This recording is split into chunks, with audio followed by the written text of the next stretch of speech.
Hi, everybody. Dr. William Davis, author of Wheat Belly and the Undoctored books. I call this How to Divorce Your Dentist because there's so many lessons about diet when you look at the history of tooth decay. I wish every dentist was an expert in diet because there's so many lessons to take from dental health and tooth decay. Did you know that prior to the consumption of grains, that is the seeds of grasses, that began around 10 to 12,000 years ago, before the consumption of seeds of grasses, dental decay was very uncommon. 1,000,000 years ago, 2,000,000, 3,000,000 years ago, the skulls recovered from back then nearly always have full mouths of intact, healthy teeth. No cavities, no abscess formation, no tooth loss. And these people often lived until age 40, 50, 60, or 70. People did live a long time if they survived their childhood years. But they had no dental floss, toothpaste, fluoridated toothpaste, toothbrushes, dentists, fluoridated water, orthodontists.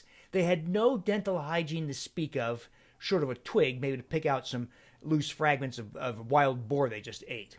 So they had virtually no tooth decay, despite having virtually no dental hygiene. Well, why would that be? They didn't eat grains that contain amylopectins that rot your teeth. Amylopectins, recall, are the carbohydrates from grains that are almost instantly turned to sugar in your mouth.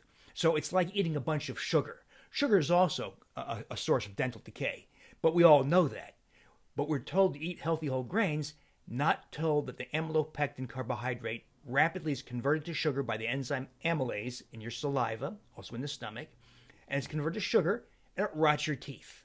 So when humans added the seeds of grasses, grains, like einkorn wheat, the ancient ancestor of modern wheat, or maize and corn and millet and other grains, there was an explosion in tooth decay, such that once people added grains, tooth decay increased to 16 to 49% of all teeth recovered. And they were crooked and rotten with cavities and abscess formation and tooth loss. So, in that observation is an astounding insight into dental health. Don't eat grains, and dental decay and other associated dental problems plummet.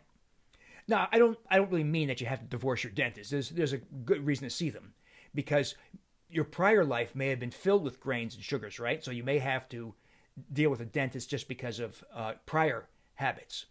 But once you go grain-free, you will be astounded at how much better dental health can be. Imagine we started children out this way, and they didn't have to deal with tooth decay, tooth loss, toothaches, all that kind of stuff. And when their adult teeth came in, they're healthy, aligned properly, and last them a lifetime. You could imagine if ancient people lost their teeth at age, say, 11 or 14 or 20, and they're eating foods they caught, often raw. Well, you can't do that when you're missing 8 teeth or half your teeth. You would probably die. It takes a long time, for instance, to chew raw food. Now, tooth decay exploded with the introduction of grains. And that's why if you read historical accounts of the Middle Ages, of the 17th century, 18th century, tooth decay was a huge public health problem. So in modern times, it's not quite the same problem because we've compensated with all these efforts at dental hygiene, toothpaste, etc., dentists.